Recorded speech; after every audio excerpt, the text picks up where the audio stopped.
Oregon City Business Alliance Zoom webinar. Today we are honored to have our Metro Councilor, Christine Lewis, with us. A lot of things going on in the Metro region, including the upcoming transportation ballot measure that I'm sure a lot of our participants will be asking questions on. Just a little background on that. It appears that they want to raise and invest approximately $8 billion in 17 different transportation corridors throughout the Metro region, and then leverage an additional $2.8 billion of federal dollars to supplement the local dollars. So a fairly large investment in our roads and infrastructure. She will be joined by Andy Shaw of the Metro staff, who's the Director of Government Affairs. So in a lot of the specific questions that Christine receives, she may be referring them to Andy for some additional background to be able to respond to those. So again, we welcome everybody. We have William Gifford joining us. My Vice President, Dan Fowler, will be asking Councilor Lewis the questions that you submit today. So feel free to send as many as you can. We've asked her to speak for about 20 to 30 minutes, and then the rest of the time up to 1 o'clock would be available for Q&A. So we are looking forward to all your questions. So with that being said, Councilor Lewis, it's all yours. Wonderful, thank you. I am looking forward to this discussion today. I'll try and be brief while hitting on all the work that we're up to at Metro so that we can have time for question and answer. I have prepared some slides that I will share, but first I wanted to just say hello to everybody and just thank you for being here. I wish we could be at the Abernathy Center eating Dan's delicious desserts and unlimited coffee. That would make me talk faster though, so maybe it's good that I am in my upstairs loft and talking to all of you at the comfort of your own home. So I'm gonna go ahead and share my screen. Wonderful. So I represent District 2 on Metro, which is a really large and diverse district, which is mostly Clackamas County, but I have all 3 counties in my district.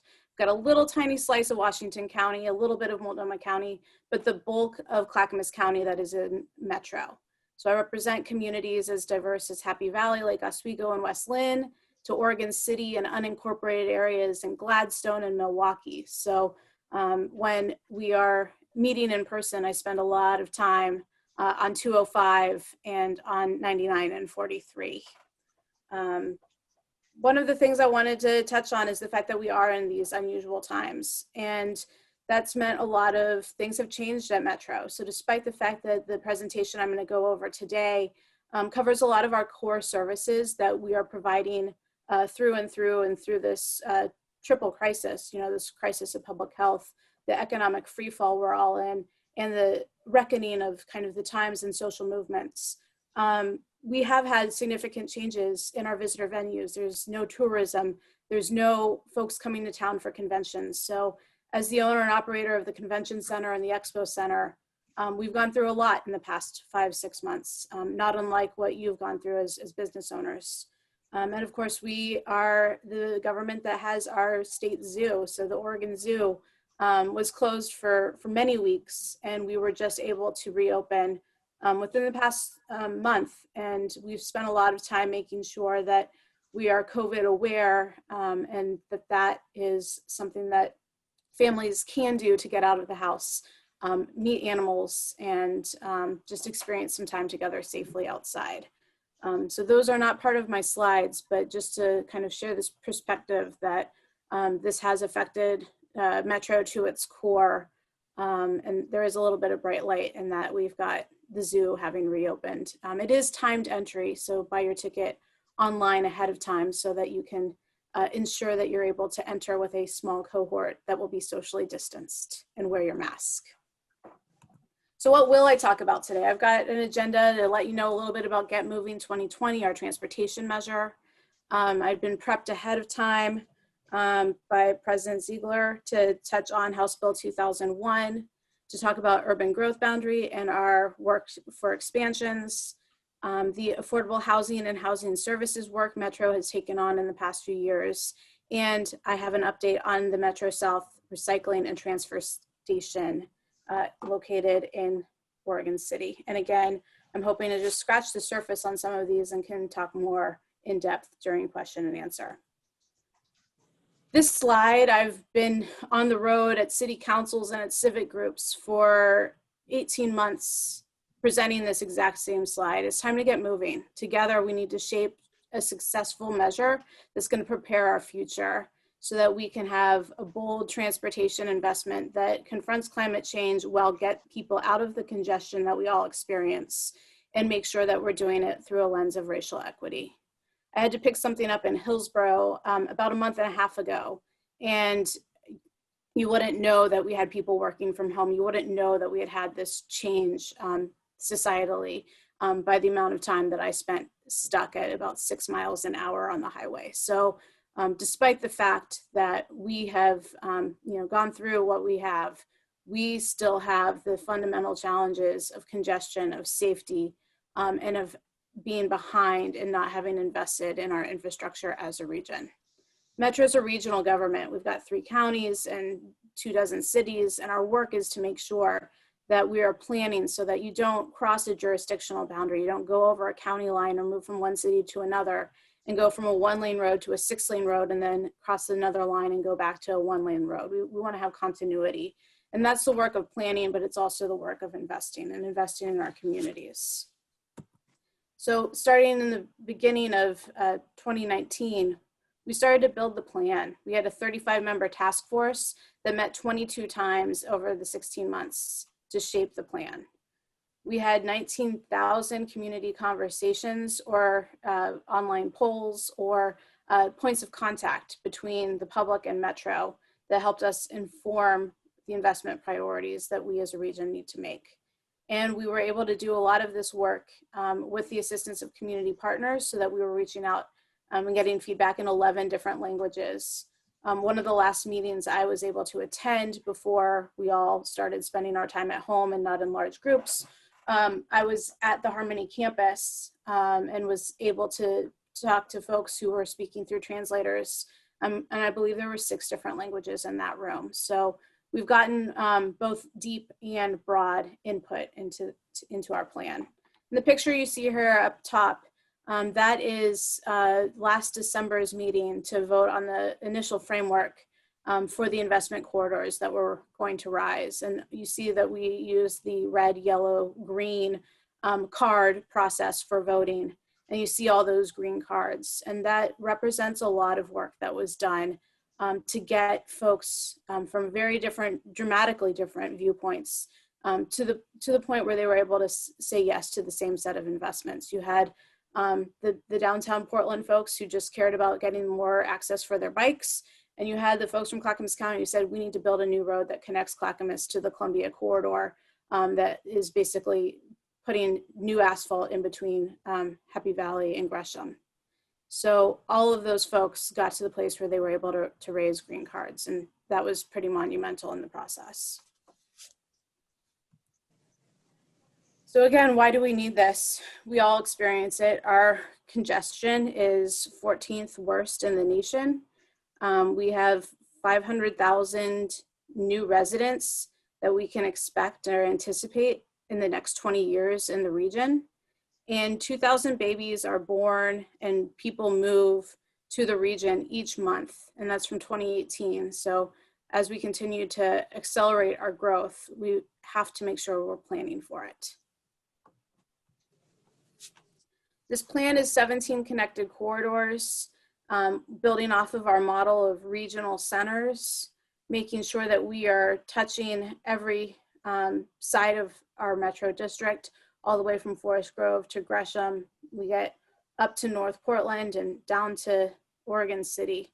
We are going to have investments that touch 60% of the employment region, the employment centers of the region, which yields investments that affect about 62% of commercial activity.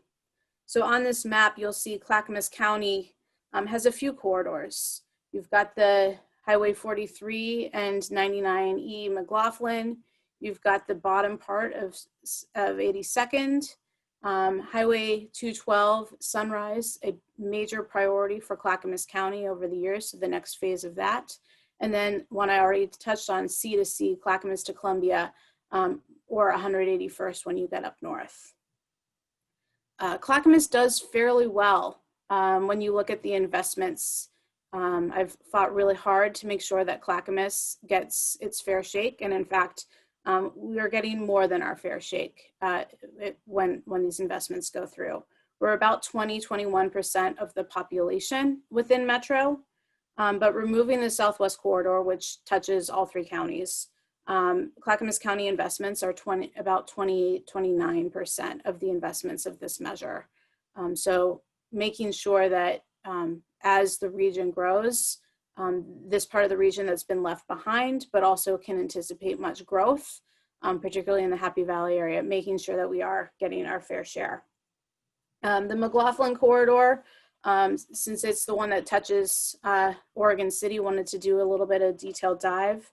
It's a $230 million investment from the measure, and we're hoping to leverage $100 million of federal funds on top of that.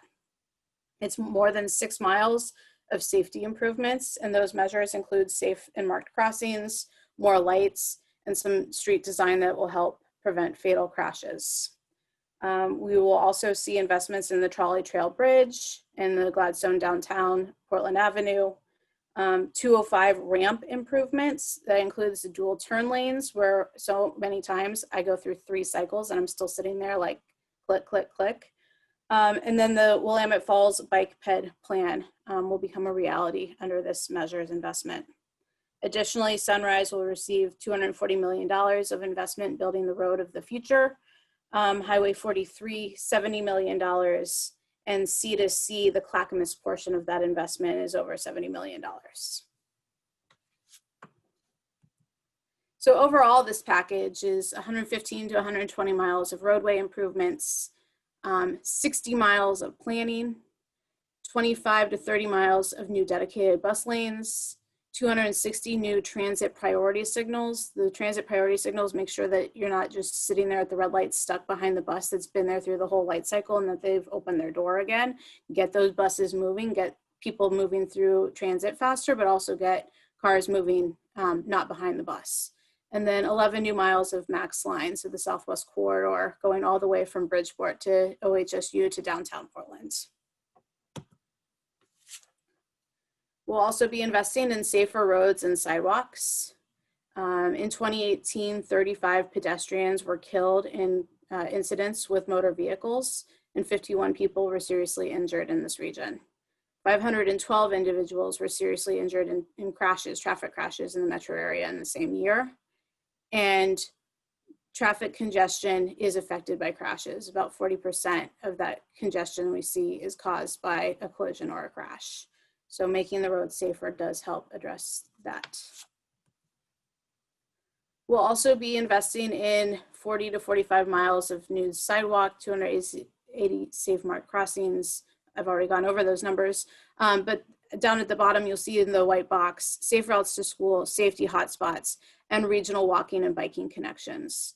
Those are programs that we're really excited to fund on an annual basis. So outside of the corridors, you'll be able to see investments in safe routes to school where there are proposals put in.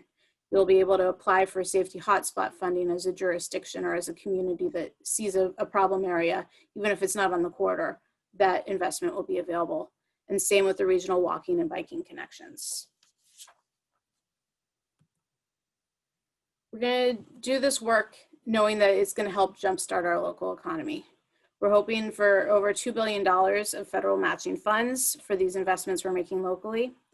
And we're doing this work through a funding mechanism of payroll tax on businesses. But we've exempted businesses with 25 or fewer employees, which means 91% of our local businesses are exempt from paying the payroll tax. And $4 is returned to the local economy for every dollar invested in transportation infrastructure. Another program that we're investing in is one of revitalizing main streets. And I look at Oregon City's Main Street as kind of the hallmark of where we want to go when we think about places that you can drive to, park, hop out, frequent a local business, a coffee shop, a restaurant, White Rabbit, my favorite bookstore, We also know that these are places where people want to live and work close together. We know that these are places where people want to recreate. So you look at downtown Oregon City and the work that's being done to restore access to the falls. So Oregon City is really the hallmark. We hope to bring that investment either deeper, but also to other places. So the Revitalizing Main Street investment will be what's called a program, and so an annual grant funded through the measure. And that's the last slide I have on the transportation measure. Should touch on just a few other things. One, we know that when we've made the investments in light rail and in transportation corridors in the past, it's spurred a lot of development that has yielded displacement. So one of the things that we're really aware of is the need to keep people in the communities so that they can benefit from the investments that we're making. So there will be dedicated funds along these corridors to make sure that we are putting the anti-displacement, the community investment in place. And part of that is through making sure that housing on these corridors remains affordable. So there will be funds along the corridors to do that work as well. All of that being done through the lens of racial justice, where you know, the challenges that are faced in North Portland, North Mississippi, and the displacement that we need to heal and repair. But we need to make sure that it doesn't happen in other parts of our region as we look to invest as a region for the first time. So I was asked to talk a little bit about House Bill 2001. It's a bill that was passed by the state legislature in 2019, and it aims to increase housing choices for all Oregonians, and specifically in the metro area. Our metro cities need to do work to adopt code such that the neighborhoods allow more housing type and more opportunities. It's one tool to address our housing needs that we're all feeling. The state law has yielded or spurred a conversation with the DLCD, the Department of Land Conservation, that has a model code that's in process of being developed. Metro nor I are part of that process. I know we do have a couple of Clackamas County folks who are part of that rulemaking committee. But the state law is requiring our cities with the population greater than 10,000 or within Metro to all make these changes and these steps together so that we'll have townhomes or duplexes in all of our neighborhoods. Cities in our region have several more years to comply with this law. But again, people are antsy to see what the model code looks like. And for cities that are going to do this work in planning, need to know and need to be aware. There are grants available from the state. And I know that Clackamas County cities have been applying for some of those grants to support the staffing of this work. And Metro's role, again, is just as a body that does do the urban growth boundary and does manage growth of the region. We have to make sure cities are in compliance for some of our grant programs, like our 2040 grants. Cities need to be in compliance with all state laws regarding their land use process, but we are not the House Bill 2001 enforcer, nor are we the body that's doing the work right now. I'm sure there will be more questions about that in Q&A. There might have been one that just came in. So this is our 2040 growth concept map. Again, when I talk about managing growth, this is the framework that we're using. This map includes our regional centers and our center cities. Those are in the fuchsia colors. And then you can also see employment areas that are in teal or blue. And then rural reserve and urban reserve are in the two colors of green. So I'd say olive green is the urban reserve. And then the rural reserve is the more sage colored green that is the outline for the entire region. It's a 50-year vision that was adopted in 1995. And the boundary around the region is called the urban growth boundary. The state of Oregon charges Metro to manage a 20-year land supply that's based off of a forecast of residential and business growth in the area. So we, every 6 years, are required to report and do a review of the land supply in an urban growth report. And Metro prepares a forecast of population and employment growth for the region. And if necessary, we adjust the boundary to meet the needs of that growth forecast. The next UGB decision will be made in 2024. That's a lot of time between now and then for the data crunchers to begin their analysis. We will also do community engagement leading up to that decision to hear the needs from community perspective. The one thing to note is that there has been a change in that the state has put into place a mid-cycle review. So that would be 2021, which would be our mid-cycle. So it's a 6-year cycle, which means mid-cycle is every 3 years. So 3 years before 24 is 21. And at that point, cities can essentially petition or come to Metro with a real urgent need. And the onus is a little bit more on them to prove that need because the big work, the big research book, the big statistics of who's coming and moving and changing happens on that 6-year cycle, but we do have mid-cycle review coming up as soon as next year. So that's an interesting change. Again, that state law is, I think, from 17, it could be 18. But yeah, that's changed fairly recently. So it'll be our first mid-cycle review at Metro.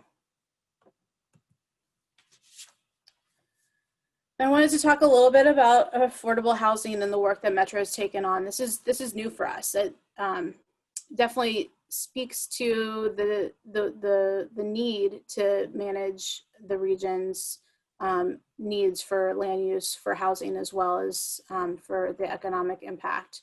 But we, in 2018, before I was elected as councilor, actually the same election in November of 2018, where I was elected as Metro Councilor, voters said yes to a housing bond to region-wide build homes for 12,000 of our neighbors who needed that help the most. These are truly affordable homes for people who make 0 to 30 or 30 to 60% of median family income.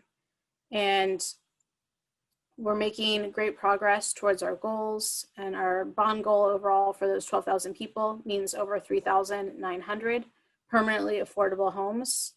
Clackamas County has really been the leader of the region.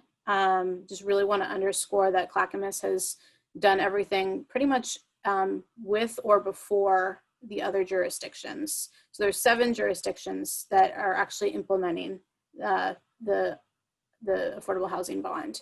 Metro doesn't own any of these projects. They are delivered through the Washington County Housing Authority, the Clackamas Housing Authority.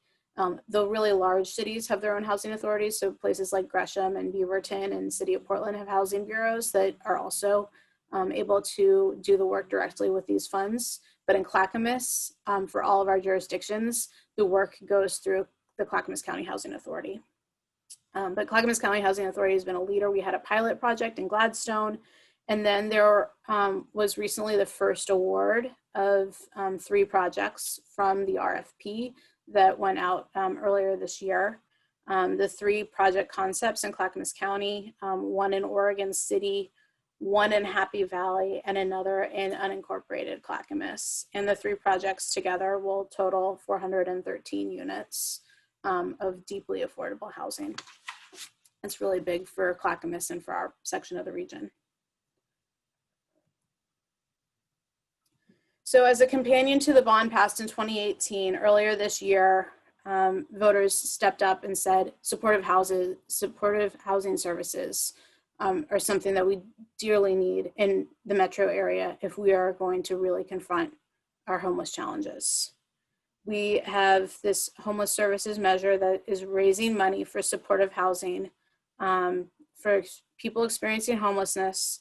We're also prioritizing people at risk of experiencing homelessness. Multiple studies have shown, and the work of partners in our own region, that supportive housing services plus housing is how we're going to solve homelessness.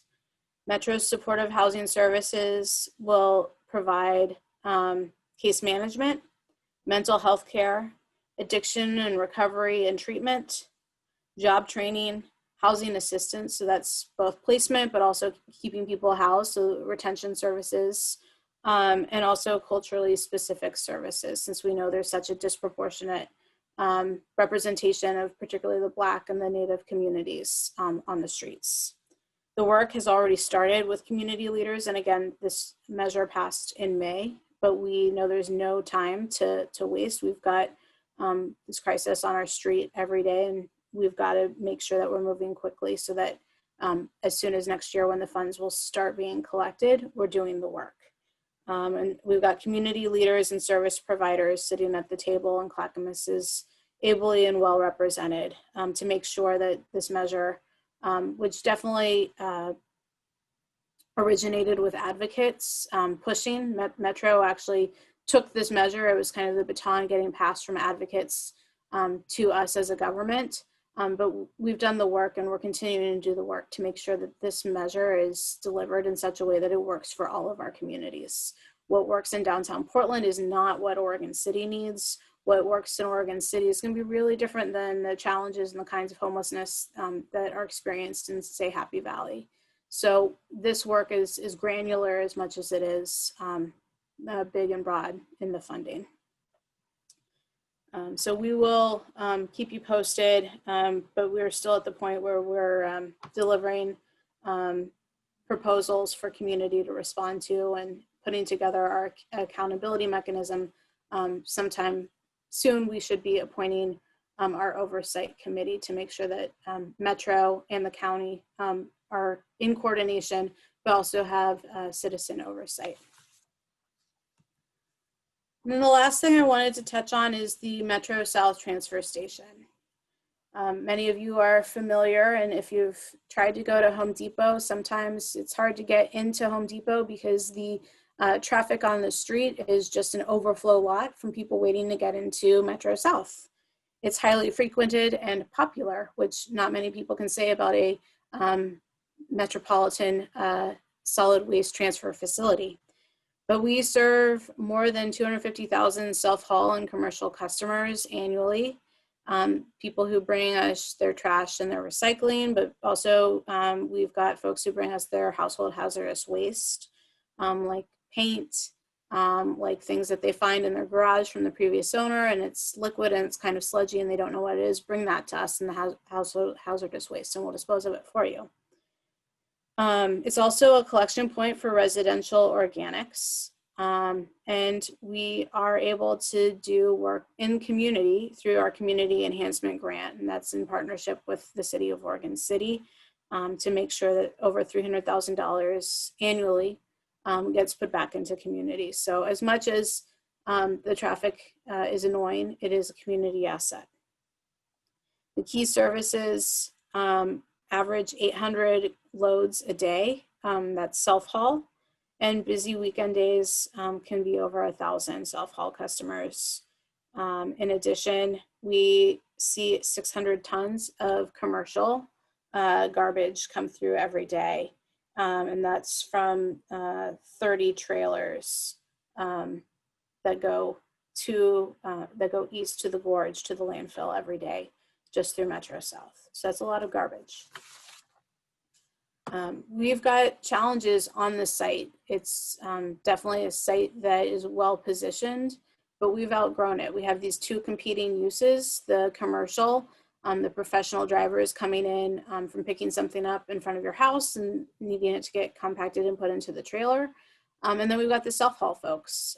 After a busy weekend doing home construction, you load up your truck and all of a sudden, as a self-haul customer, you're at Metro South and the two lines of traffic actually have to cross on the facility. So that's not only a logistical challenge, it's also a safety concern.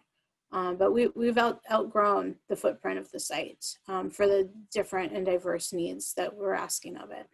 So we're looking for a new Metro South siting that will help us relocate all or some of the services currently provided at Metro South.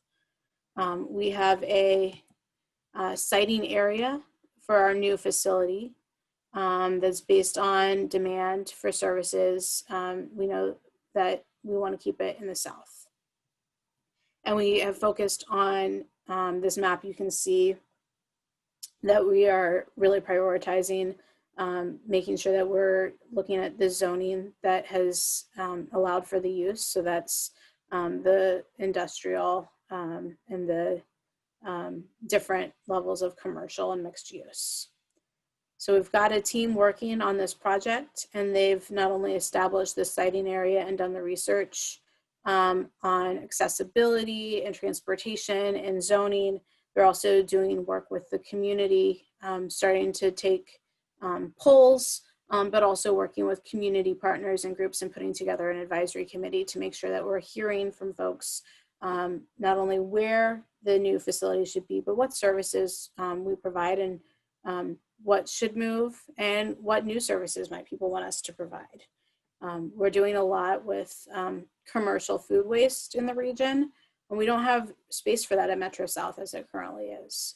If we move something out of Metro South, might that open up an opportunity in particular, keeping that at Metro South, because then we would be able to work with West potentially in piping over the sludge and reusing that.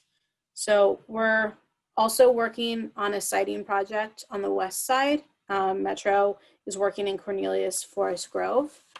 They're several years ahead of us. They have specific sites, but we're using that work to inform how we're going about this search here in Clackamas.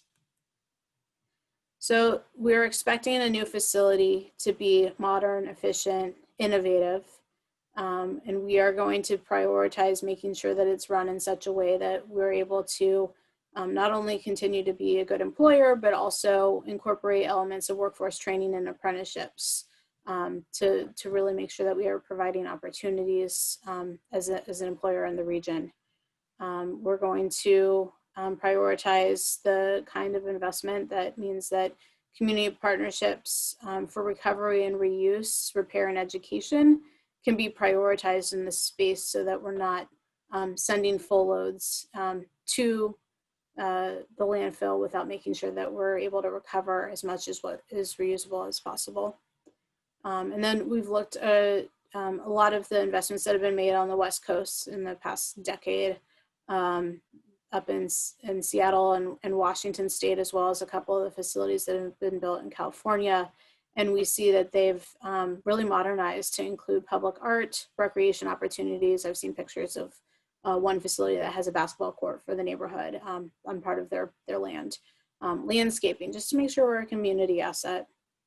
And then we want to continue to do the work that we've done with Oregon City with the new facility for grant making for the immediate surrounding area.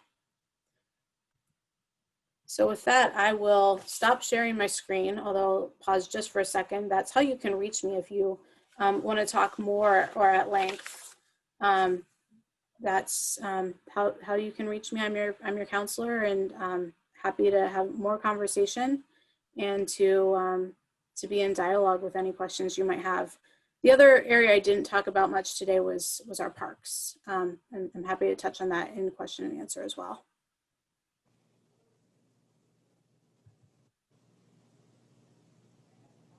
And I see you have a poll question. Yeah, hi, Christine. Christine, thank you for that presentation. And we've got several questions submitted so far, and I'll go through those, and I just encourage those listening to keep firing the questions in here, and we'll try our best to get all the answers for them. So I'm just going to take them in order. They're all a little different so far, so you'll have a variety to go through. The first one relates to something you touched base on, but a little more in depth is needed, I think, here is, what's the current status of the Willamette Falls Riverwalk project and the Blue Heron site redevelopment by the Grand Rock tribe? Is there any progress being made? That's an excellent question. And again, I didn't touch on parks at all today.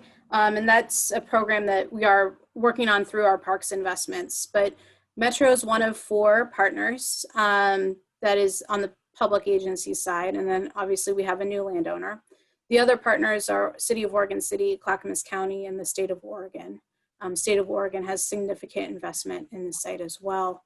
So we are still at the beginning of a relationship with the new landowner. It's been not even it's been basically a year exactly.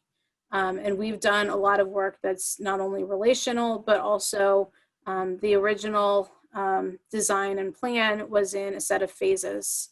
And we've worked with the Confederated Tribes of Grand Ronde and their leadership to talk about our phasing. And they've definitely started to map out what their use is going to be.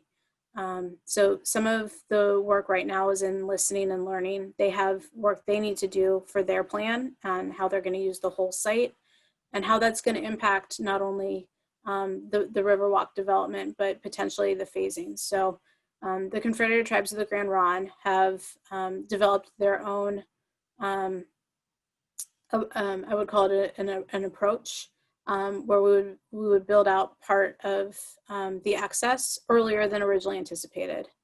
It costs more money than we currently have. So we're spending some time kind of putting together which pieces of the puzzle we can move forward with in what order. But the work is definitely moving ahead. It's been a busy year of basically downloading years of research preparation and for the tribes to take their new land and say, here's the model that we see working for us and our other uses.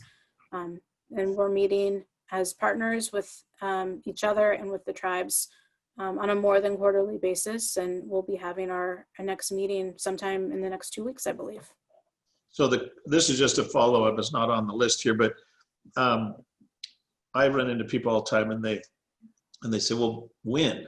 So, I mean, I know you're, in a listening mode, and I think that's good to get it right. But if you were to even guess at a time frame for any beginning of action, do you want to step out on that skinny branch? And that is a very skinny branch. The partners table, we try to do everything like linking all of our arms together. And if one person goes out on that branch and it snaps, we bring everybody down with us. So maybe I'm doing that here today just by saying what I've already said. Mm-hmm. I just really want to say that we're honoring the fact that the Confederated Tribes bought the land a year ago and don't quite know exactly their timeline. For what they want to do with the approach. I think there are parts of the design that everybody's like, yes, we can do that right now. Let's go.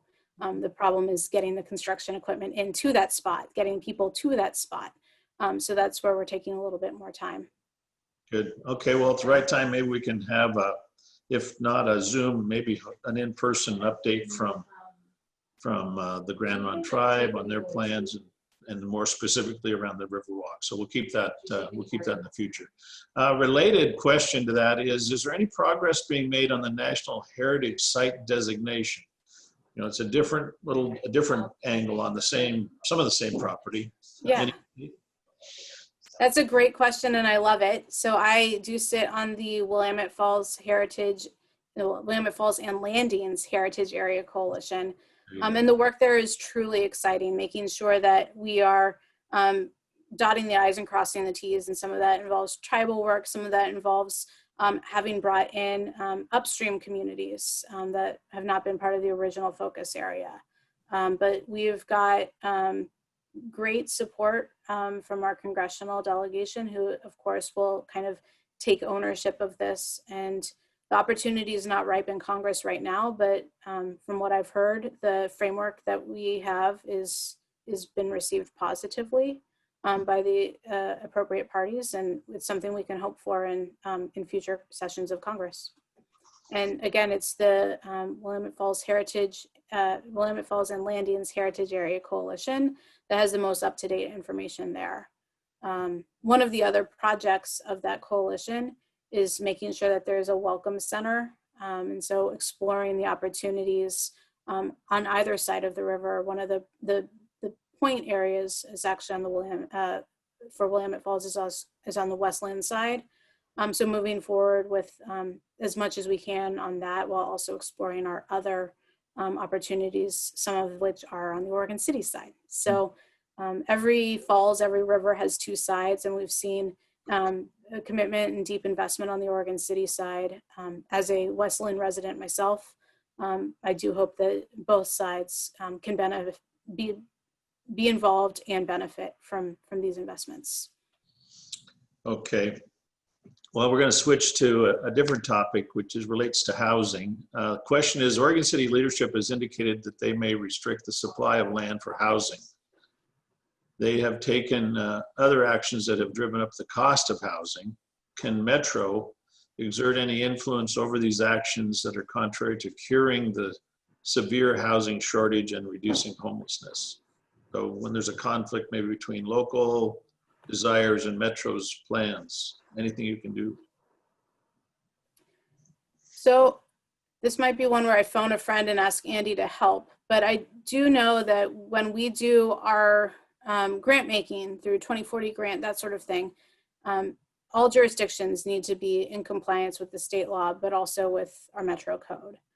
So if Oregon City leadership is contemplating any action to restrict housing land supply, that would be in opposition to either state law or what we have at Metro, then I think that opens the door for action. But as a local government, as a person with a local government background, I believe in local control. So if Oregon City is looking at something that is both in compliance with Metro and the state, I don't think Big Bad Metro is going to come in then. Mm-hmm. Okay. The next question we have is this. State land use laws allow anyone to file an objection to a development at almost no cost to the objector, but at great cost to the property owners or to the region in terms of meeting allowed land use needs. A single filing can cost less than $500 and can delay projects for years and cost hundreds of thousands of dollars. What solutions might exist for this imbalanced system? Yeah, that's a question that I've heard a lot. We definitely have several groups in Oregon that have had to walk away from projects because neighborhoods or neighbors have put forward legal challenges that not only go on years, but when you look at particularly in affordable housing, there's a complex stack of financing that can fall apart. So you're basically cutting somebody off at the knees just in saying we're going to take an extra year and a half. Whoops, that opportunity has left. So it's something that the state legislature has looked at. They've contemplated but have not passed legislation that would disallow some of these filings. But that's the solution that has been discussed. It's not the right solution because it didn't get landed in the legislature. So I think it's incumbent upon us to come with a slightly different version, or as folks who want to see this progress, we've got to get shovels in the ground, particularly on the affordable housing and on housing close to our regional centers. So if anybody has any ideas, I'm all yours. Yeah. And Andy, that's something you monitored at the legislature. Do you have anything to add? Yeah, Andy? Yeah, so Andy Shaw here, Director of Government Affairs at Metro. We've worked with home builders and other folks down in Salem to look at, are there ways of identifying who are the appropriate parties that actually have standing in those kinds of suits? So it's not just anybody that could bring a legal action and hold up a property, but literally a neighbor or somebody who might be directly affected by a project. There's always a balance between upholding people's rights to object to something on a legitimate basis, but trying to somehow restrict, what are called, suits that have no merit.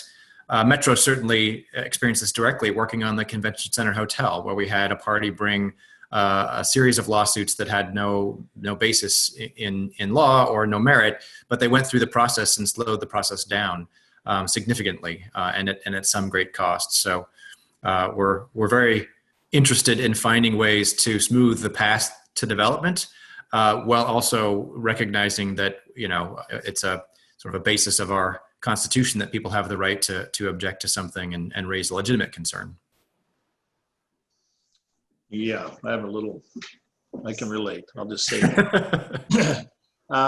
Okay, we're gonna, another question on the citing of the. Excuse me, Dan. Yeah. Before we move off of that subject, I am curious as to whether or not Metro, first of all, would be willing to champion such legislation. And secondly, is what method a city or an organization could go through to provide Metro some additional ideas for proposed legislation. Those are great questions.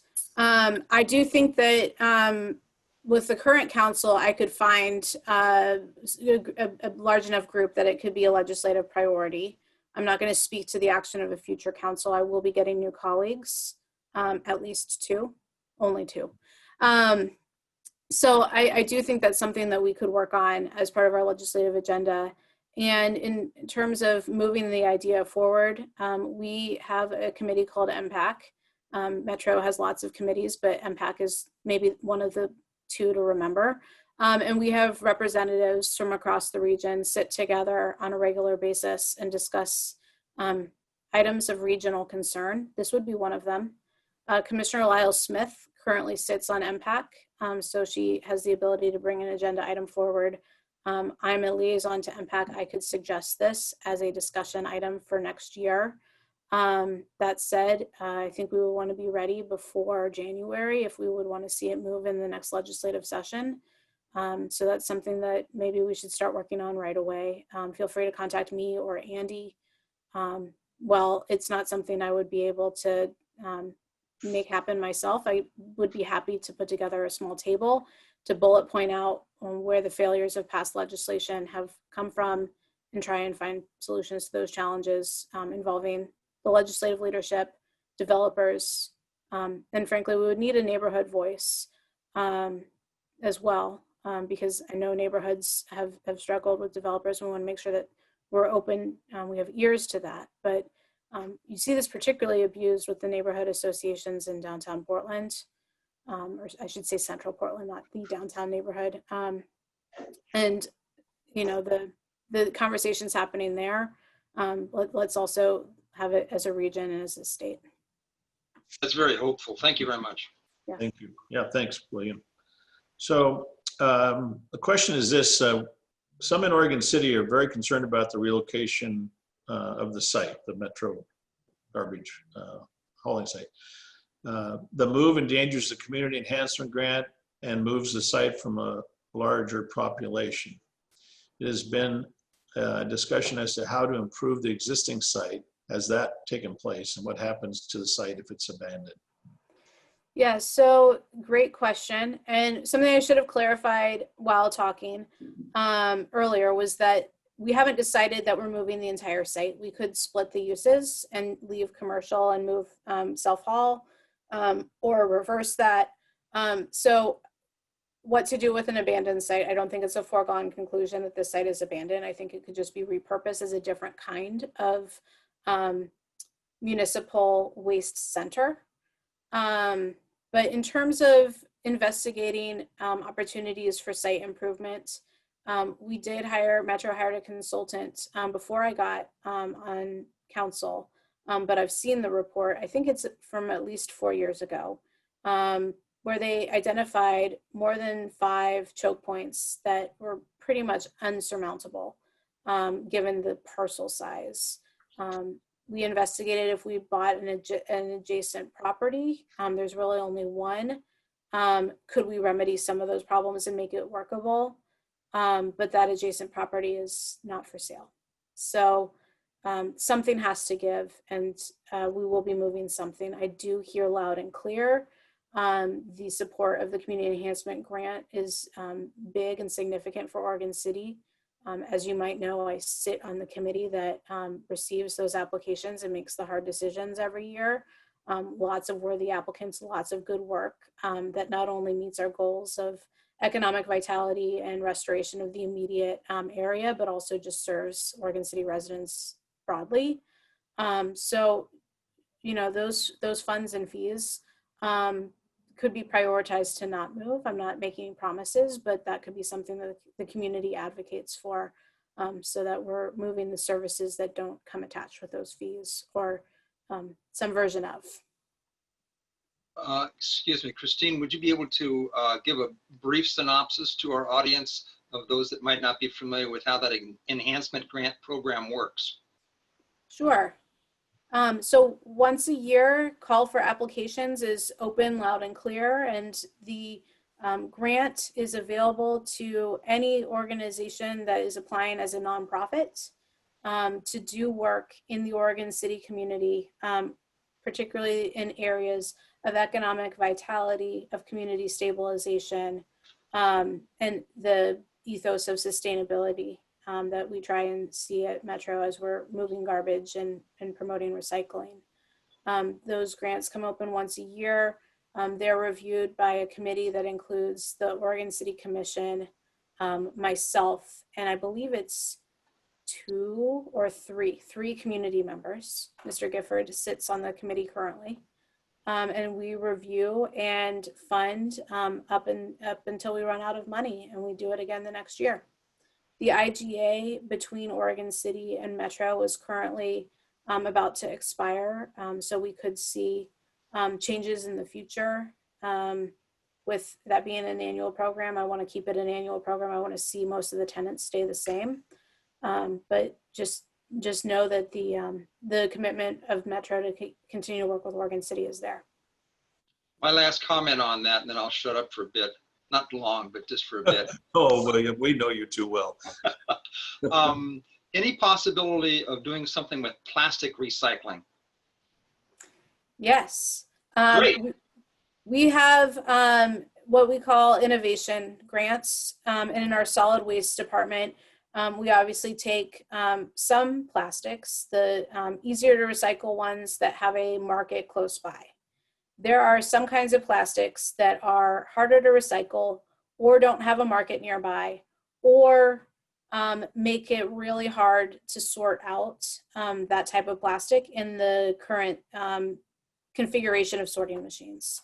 So these innovation grants have done some hard to recycle secondary sorting or other innovation work, but all of that's been pilot and small. So what we want to see in the future is investment more broadly, and some of that's going to be relying on a public-private partnership, so that it's not Metro saying, here, recycle this, then we have all this product, but there's no market nearby. So we will have to find partners out there in the business community.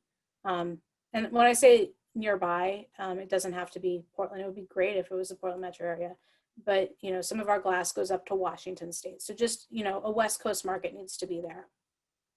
Thank you. Okay, we'll go back to some of the questions. Thanks, William. That was good. We'll go back to some of the questions that have been submitted. This one has to do with I-205 tolling and that proposal. There's a comment and a question. We're very concerned with the negative impact such a toll would have on downtown Oregon City, clogging up downtown and endangering the economic vitality. We're concerned that much of the burden of having this toll will fall on Oregon City. Can you comment on the tolling proposal? Yeah, so take that full comment, take out Oregon City and replace it with Gladstone. Take that full comment, take out Oregon City and replace it with Westland. My district is very concerned. I live on 5th Avenue in Westland, so I'm 2 blocks off of Willamette Falls Drive, which at rush hour is the 3rd lane of 205. So when we talk about the challenges of tolling, diversion really speaks to me, and it's one of the reasons why I'm so committed to making sure that our transportation infrastructure is invested in, so that arterials can be arterials, highways can be highways. And if we have a tolling proposal that goes through that doesn't allow for the current requirement of 205 to be both a local street for some of us and also a highway, we're going to have big problems. So some of that's in equity to make sure that any pricing that does go forward, make sure that those of us who have to interact with 205 to go to the grocery store or the pharmacy have relief, but also doesn't encourage diversion and in fact prevents diversion. So I'll start with the hopeful things that are happening on 205. The good thing that's happening out of ODOT on 205 is that they've separated the project itself, the like building out of the third lane and the new bridge from the tolling conversation. And they've done that by hiring Mandy Putnam, who is from Region 1. She's very senior ODOT experienced staff. They've hired her and said, you work on getting the shovels in the ground. We'll worry about how to pay for it. But starting like last month, they said, your only job is to worry about the timeline of getting shovels in the ground and making sure that all of the NEPAs and all of that get met. So ODOT is going to build this thing, which a year ago we were not looking so rosy. The thing that's happening that's not the bright light with ODOT right now is they're doing tolling listening sessions. I attended one on Zoom last week. I think time moves very strangely, but they offered 3 or 4 of them. 67% of the people on my Zoom said that of course they would divert to avoid the toll. And I assume that that's pretty accurate for those of us who are local users. It's the only way really, I mean, other than Arch Bridge to get across, but we're gonna use the Arch Bridge. So they've got to figure out a way that this pricing mechanism is unfairly targeting one part of our community. I'm supportive of a user fee because the gas tax is going the way of the dinosaurs, but don't just put it at one bridge.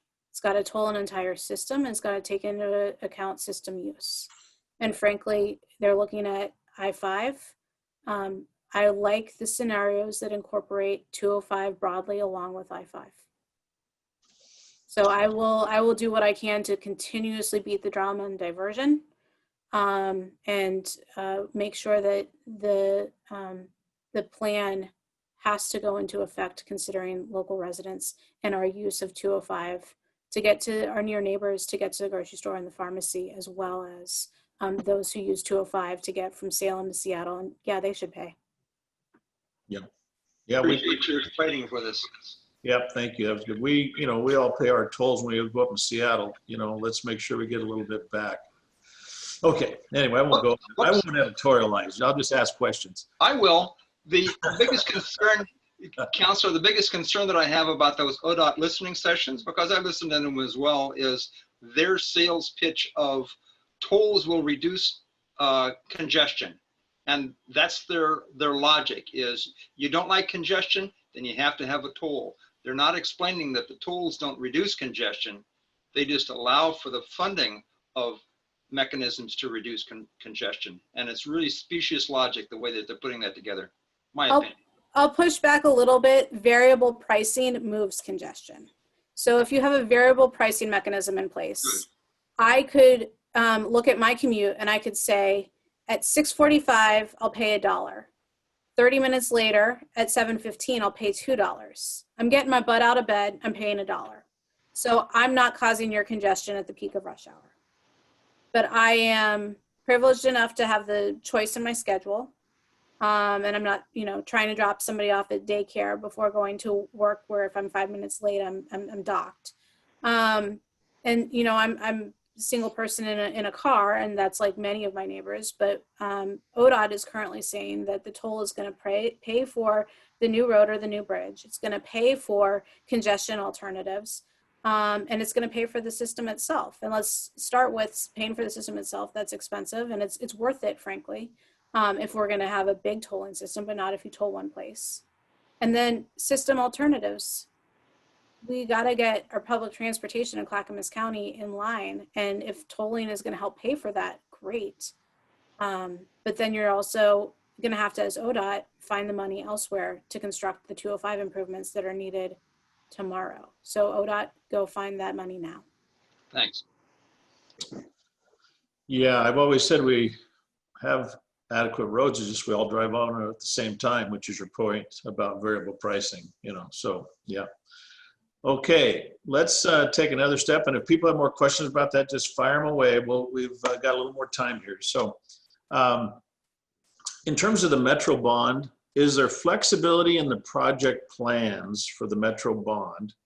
And can the items change as local needs might change? And I assume they're talking about the road, the bond that's coming up. Yeah, so our transportation investment is pretty firmly mapped out. So in terms of the investment corridors, those are locked in. In terms of the delivery agencies who are going to be doing the work, they've already agreed to a certain set of scopes.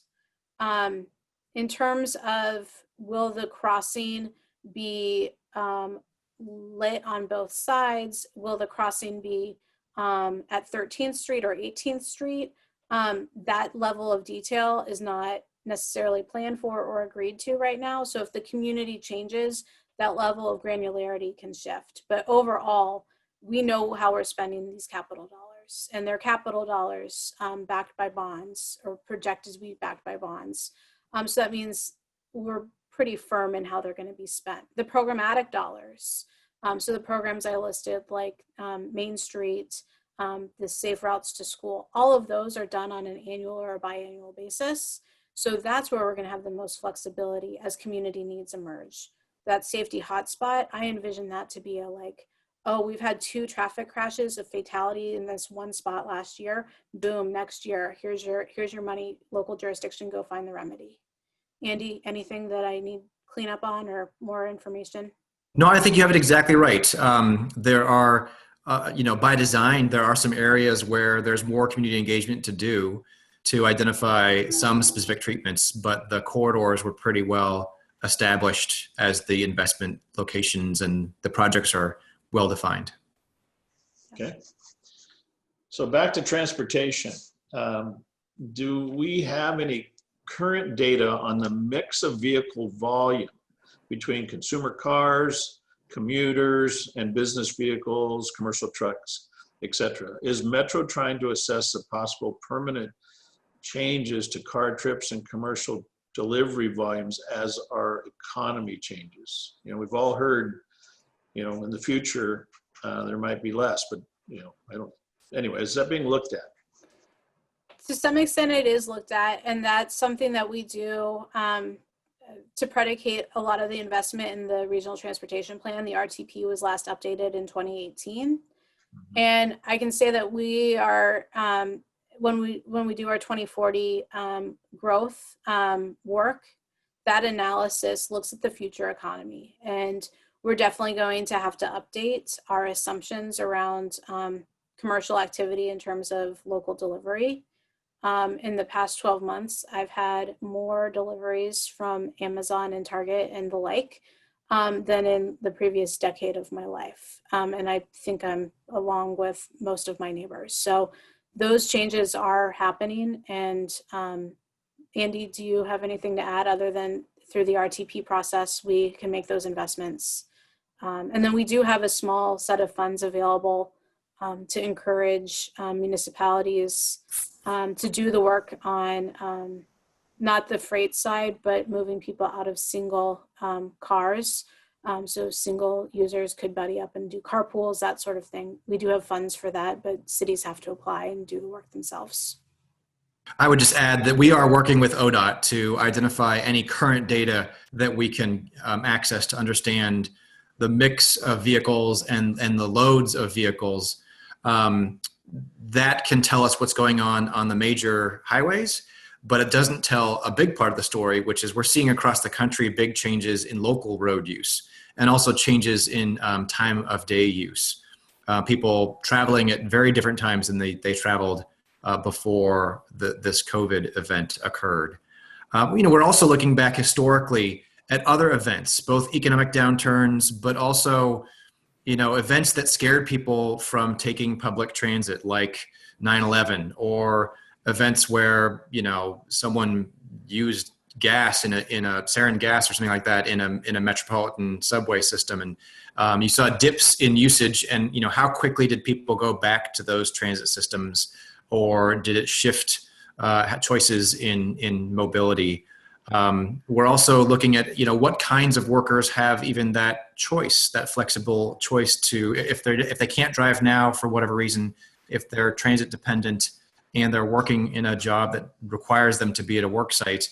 It's a very different environment than a professional white collar worker who has the either direction to stay at home or the ability to work from home or a different location. So all of that will absolutely become part of the work that we do in trying to forecast long-term what growth looks like, what commuting patterns look like, what choices people make about where to live and where to work. We've gone through lots of cycles in the past around people predicting the internet's gonna change the way people work. And we've seen some minor changes, but not really significant changes. We saw predictions that the internet's gonna change conventions. We're not gonna have in-person conventions anymore. They're gonna be virtual with avatars. And if anything, we saw growth in conventions because people like to be together. So I suspect that we will see, assuming, we have, a treatment, that there's a way to get through this in the long run. I think human behavior will bring us back to many of our previous patterns. But we could see an uptick in work from home, in different commute patterns. And we'll certainly be working to understand what that might look like now and as we predict the future. Okay.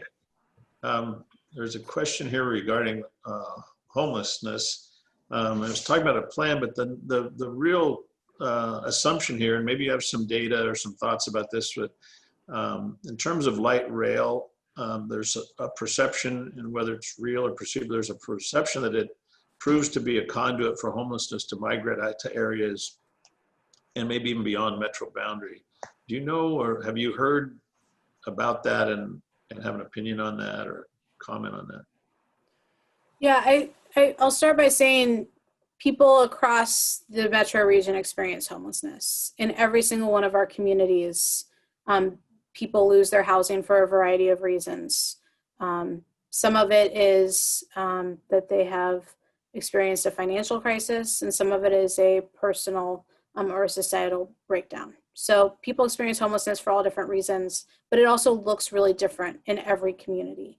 Downtown Portland homelessness looks really different than it looks in the burbs. In downtown Portland, you see more folks who have been attracted to downtown by the services that are provided in downtown and are completely absent in the outskirts of our region. So as it becomes easier to get from the outskirts in and then back out, you might see people who do think it's easier to commute in for services, and they might do that.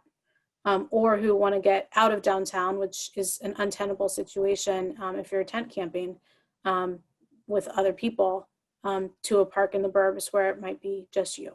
So anecdotally, I can see that with an investment in transportation, you might have the fear that homelessness is moving. Homelessness is already there. It's just literally moving in a way you can see it. I will say that the work that's being done in this measure is unlike anything else that has been invested in across the country, because the country's done the work as directed by the federal government in cities having a 10-year plan to solve homelessness. Just write down on paper what you as a city are going to do in the next 10 years to solve homelessness. And it's not matched by a reasonable level of investment to actually do the things that they put on paper. And it's not done in coordination. And so that's the thing the Metro is doing through this investment, is we're actually coordinating. So we're keeping track through Metro of the data now, so that we'll actually have regional homeless counts that really speak for the region and not try and cobble together numbers from Clackamas and part of Washington and then all of Multnomah and say this is the region. We'll actually have Metro centralized services do the data. The services will be delivered through the local jurisdictions, the 3 counties that have done this work traditionally.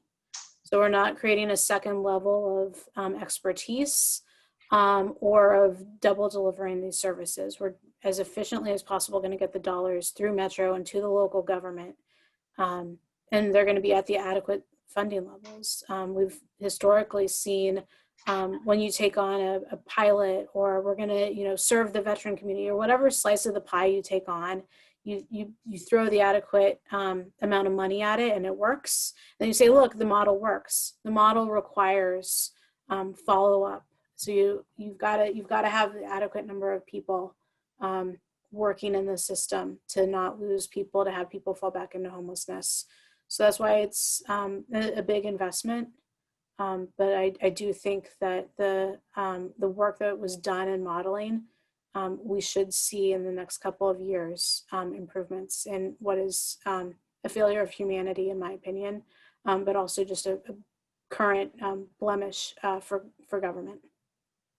Yeah, and I think you're a little bit speaking to the question that's coming up, and that oftentimes when a new measure's passed and a lot of money and it talks about all these services, the first thing I think a lot of people think is, okay, well, now there's just an expansion of government. Now, what's the government going to take from that before that ever gets and trickles down to those in need, right? So can you explain a little bit, because and you touched on it, that a lot of existing agencies are in place, the social service divisions of the counties are in place. So this is like, we're not building another government structure. There's a small little expansion of it to manage that dollars, but it really flows into what's there. Can you speak to that? Either one of you it'd be great to just clarify. Yeah, so on the homeless services measure, the place where Metro is really going to play is going to be in data and dollars. So data, will hire data analysts who will collect and hold the data for the region. And then dollars, we'll collect the dollars and we'll administer the dollars, and we'll have the regional oversight committee meet through Metro. So citizens who do our review and our auditing. So all of that gets done at Metro, but then the local housing authorities and the agencies that are already delivering services will continue to do the work as they apply to fit into the plans that are developed by the 3 counties. So Clackamas County is currently working, and I think they're on a pretty fast clip. So get in on your review of it in the next several months, because they're going to be ready when the first dollars come in Q1, Q2 of next year. They're going to be ready to go. So Clackamas County is where the action happens in terms of what exact services are we going to provide, who's going to provide them, and where are they going to provide them. Okay, very good. Andy, did you want to add anything to that, or you? I would just double down on the idea that because this is a region-wide crisis, that's why the 3 counties and advocates and service providers came to Metro and said, can you help us raise the revenues that we need to wrap these services around folks, get them in stabilized housing, and then provide the pathway out of homelessness? And as Councilor Lewis said, our job really is to ensure the flow of dollars and to oversee that the counties are meeting their plans. But it's meant to be county plans because they're the service deliverers. They're tailored to their county and their county's needs. And that's a system that nobody else has set up across the country, even though this really is not a specific county or a specific city problem. It's across the entire West Coast and many other major urban areas across the country. So we're sort of out in front in terms of trying to work together to solve what's a crisis that many cities and regions are facing. Excellent. And I know in Clackamas County, because I work closely with the Homeless Solution Coalition, we're working hand in hand with the county social services on that. And it's an increase. It's a large increase in dollars, and that there's an excitement of really being able to utilize to change people's lives. So I think we are on the forefront of it. Yeah. A question back to recycling. Has Metro worked with any local companies? There's one mentioned here that does styrofoam and other plastic recycling. Agilix in Tigard, Beaverton, they have a facility so where they can really work with local companies to help recycle, and maybe that encourages people to do just that, to recycle. Has there been any reaching out to local companies in that regard? Yeah, great question. I feel like that's a leading question because just within the past 5 months, Metro South has partnered with Agilix. So you can now take your styrofoam to Metro South and it goes over to Agilix and gets a second life. So excellent. We're absolutely interested in those kinds of partnerships. And I'd say the work that we do in our solid waste program, we provide services as a government, and in some respects do the same work that some private industry does in other parts of the country, and even here in the region, because we have transfer stations that are privately owned as well as our public facilities. But we're absolutely reliant on the partnerships that we have with recyclers, and frankly, on the back end with folks in industry, because you're the market that keeps the entire recycling system going. Okay. There's a question that I wanted to ask in regards to future plans for light rail for Oregon City, Clackamas County. You know, there's a couple of lines pointing at us. One's coming down Milwaukee on McLaughlin, and one's coming down I-205. Which one's going to get here first, or are they both coming at the same time? You know, I don't know which one's coming first. And as we know, you can see it coming long and clear. So right now we're just getting the dollars from the feds for the red line double tracking up near the airport. If you've ever sat on the airport way and been like, that train's gone by twice. So double tracking, but that's a long time coming. And then when this transportation measure passes, that Southwest corridor, we've had tables working on that for near a decade. So it's a long time coming, so we'll see it. If I was a betting person, I'd say put that light rail along 205 and connect Bridgeport to Clackamas Town Center. I'd say that's going to happen sooner, but that's also a more expensive prospect in some respects than Orange Line down. So I don't know which one's going to win. They're both in the RTP. Again, that's the Regional Transportation Plan, which is our blueprint for, you know, what we want to invest in as a region. But that's a personal opinion, and I'm just telling you where I would place my bet. Okay, well, we'll see if you're right. As a follow-up to that, though, Christine, is there any thought when they redo the Abernathy Bridge to make it have the capacity to carry a light rail line? Because it just seems like if we don't, it seems like such a waste, because we do see it coming. I've heard the question asked. I've never heard it answered. That means no. It's ODOT. So if ODOT's designing something, they're going to do it their way. And they're as concerned as ever about the seismic stability. They have made allowances to make sure that all of their designs include the water pipe that runs through the underside of that bridge. But they don't do a lot of messing around with light rail. They're also very worried about controlling costs in order to be attractive for federal funding. The feds look at that bridge and think it's a very expensive bridge. The people in DC who I have met with on the project, they kind of squish up their face, but then you say seismic and they start to remember that we do have an earthquake coming sometime. They're so concerned with flooding out there. They're like, bridge, you're great, that's easy. And it's like, no, bridge, seismic, earthquake, that's why it's expensive. Yeah. Well, if it's going to come planning now, it could save costs in the future, but who knows? You mentioned early, and let's see, somebody tell me when we should stop, because there's just we got a few more minutes, but Yeah, we've got a little over 10 minutes. okay. You were talking about some Metro regional transportation dollars earlier, yeah, if it all passes. How does that sync up with ODOT's dollars? Can you talk a little bit about that? That's a great question. So a lot of those corridors, you'll look down and you'll see there's a state highway number associated with it. We call it McLaughlin, they call it 99E, 43. You know, we're looking at investments in the old state system for sure. But the state has walked away from a lot of their investments, and we call them orphan highways for a reason, because the local jurisdictions see these as their local roads. The state sees them as local roads, but does not invest in them to be regional boulevards. They invest in them to be that kind of lowest standard and not for the pedestrian and multi-user interface that we see these streets have. So that's why it's a regional need for us to do this investment. We are in partnership with ODOT. ODOT will be the delivery agency on several of the projects. and they'll be working to the regional standard.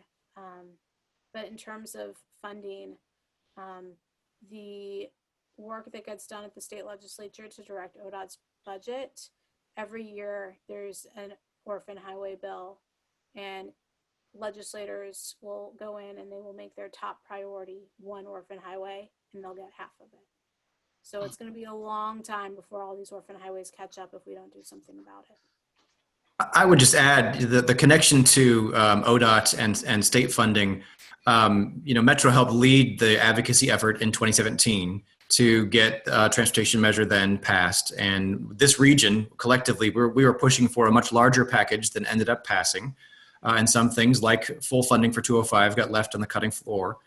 We were pushing for funding for all three of the major bottlenecks, in addition to service dollars, which we did get for transit, in addition to maintenance funds, which we also got for local city and county roads. So there is sort of an ecosystem of funding that includes continued trips down to Salem to seek state funding, in addition to, as Councilor Lewis described, going out to the federal government and asking, seeking our fair share of competitive and other funds there. Like this region got behind an application for funding for 205 in one of the recent rounds of competitive funding. We didn't get it, but we will continue to advocate in those places, and that's part of the overall strategy for regional transportation funding.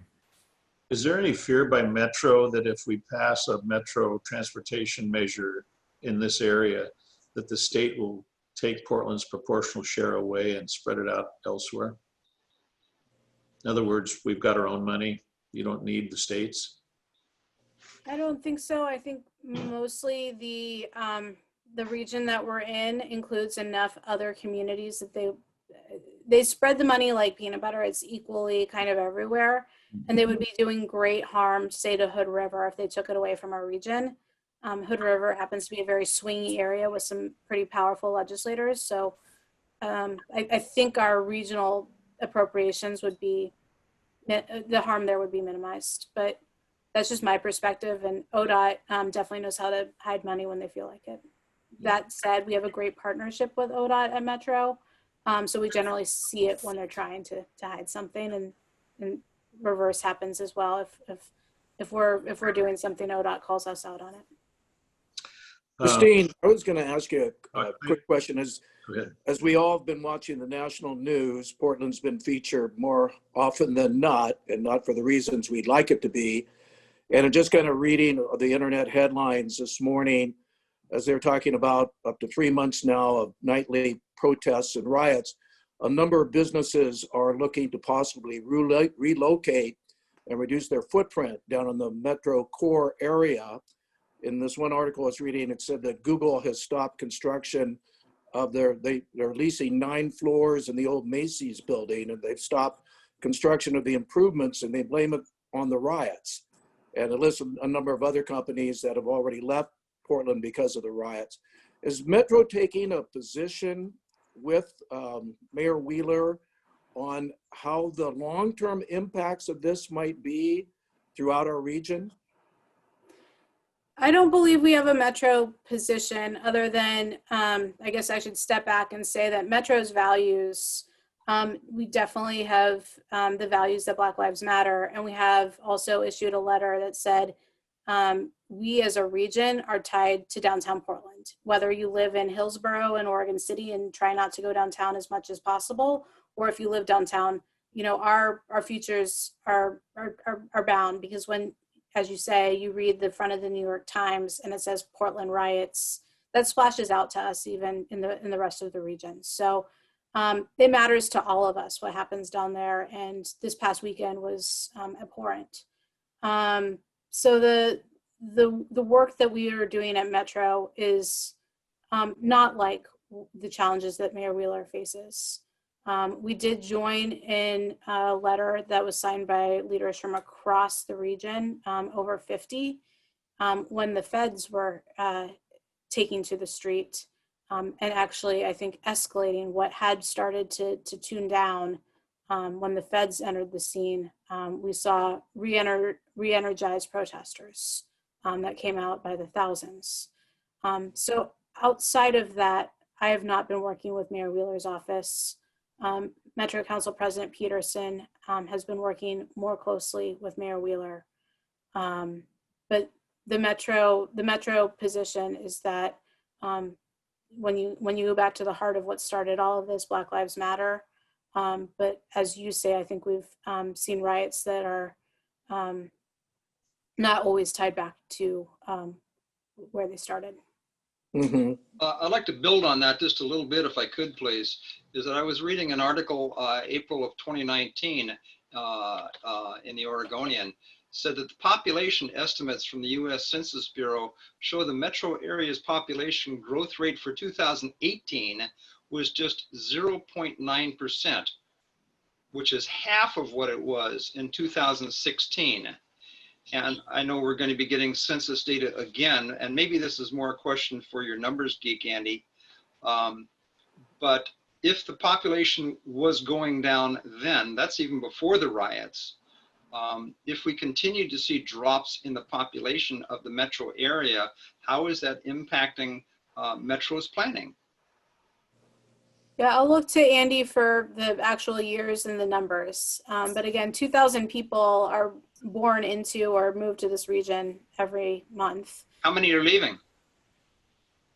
So we do track all that on an ongoing basis, and we do see upticks and ebbs and flows of annual rates of growth. What we've seen over the past 3 decades is a pretty consistent, steady growth over time. Even during the Great Recession, where you would think people would stop moving around, we continue to see growth into the region. We're in an unprecedented moment, no question, and so we'll have to see how that affects migration patterns and birth patterns and all those kinds of things. And that, of course, will become part of the data and information that we'll need to digest with all of you as we look at how do we forecast out when we're forecasting, we're looking at 25 to 30 years of growth, and we're trying to understand business choices and household choices and people's incomes and their ability to purchase homes, their ability to pay rents, and all those things combined. And that's what helps us make some prediction of the future.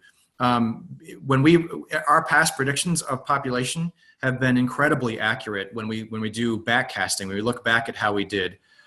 Forecasting on the business side has always been much more challenging because there's so many other factors that affect the business cycle and international businesses and so on and so forth. So that's been a place where we've actually mostly predicted higher rates of business growth than we've actually foreseen, even though we sometimes get critiqued for not forecasting enough business growth. So it's hard to answer right now today exactly what population growth impacts this current moment will have, but I'm not surprised at all by the changes year to year that you mentioned. We see that sort of ebb and flow annually, even out over a decade of growth. Okay. So Well, Christine, we just got a couple minutes left. Do you Yeah. have some closing remarks you'd like to share? Sure, I'd just like to thank everybody for a good Q&A today. I hope I didn't talk too long with slides because I far prefer the back and forth. And the region is growing, and the part of my district that takes the blue ribbon is the eastern side of Happy Valley. Happy Valley is leading the state. So we're seeing the growth, and where Metro comes into play is making sure that we're investing in our communities so that they're livable communities with people living close to parks and nature, people living close to transit that's safe and that's healthy, and that we make sure that we have a plan and a strategy. So while we are all reliant on some of the services and goods that come through our downtown, that we have regional centers as well, and that every corner and nook and cranny of the metro area has those investments. So people look at the portfolio at Metro and see it as disparate with solid waste and parks, with transportation and land use planning, and then these regional venues, but it's all tied together with this livability and with making sure that community investments are driven by community. And we're a unique form of government. It takes some getting used to it. We center on data, and with community involvement that we go to great pains to make sure to involve the people who are often left out. The work that we did for transportation and getting translation and input from community members who English is not their first language. That's just one example of the work that we do to make sure that we are building, not on our past legacy, which is building communities just for the infrastructure's sake, but building communities for the people who live there. So it's a different Metro than maybe what you remember from 30 years ago, 40 years ago when it was born. But we're doing the work to be part of the remedy. Mhm. Well, we want to thank you, Councilor Lewis, again for taking the time today to be with us here at the Oregon City Business Alliance, and for all the participants that were able to participate and listen to the comments. I think we had some great questions submitted. We covered a large range of topics. I'm glad to hear we have 413 new affordable housing units coming online in Clackamas County. That'll be a real positive in helping to address that issue. But we still have a long ways to go. I have a feeling these same topics that we talked about today will be brought up again next year. But we're making progress, and that's the main thing. So again, thanks for taking your time. Andy, thanks for coming in as well to assist. Next month, just gonna want to give everybody a little heads up. We talked about regional centers, and we're actually going to focus in on the regional center in Oregon City. And people are probably wondering, well, where is that? Well, actually, the North Gateway of Oregon City was identified as a regional center some time back. So our Dan Fowler, who was so kind to ask the questions today, he's the owner of the Abernathy Center, as many of you know. He's opening around the corner a beer hall with microbrews and food carts. He also has the hotel project across from the end of the Oregon Trail tourist facility. We've got the landfills, and things are moving forward on that. We've got the Cove Phase 2. We've got the park and Clackamas Park that we're hoping to have a connection, a trail connection to all of these amenities, but just a strong economic growth opportunity that we have in the North Gateway of Oregon City. So we're going to focus in on what that might mean as those plans go forward. So hopefully everybody can tune in on that one. Again, it's the fourth Tuesday of every month, and we start at 11:30 sharp. So we look forward to everyone registering for that upcoming webinar. With that being said, we want to thank everyone today, and go out and stay safe. See you soon. Thank you both. All right. Thank you Yeah. both.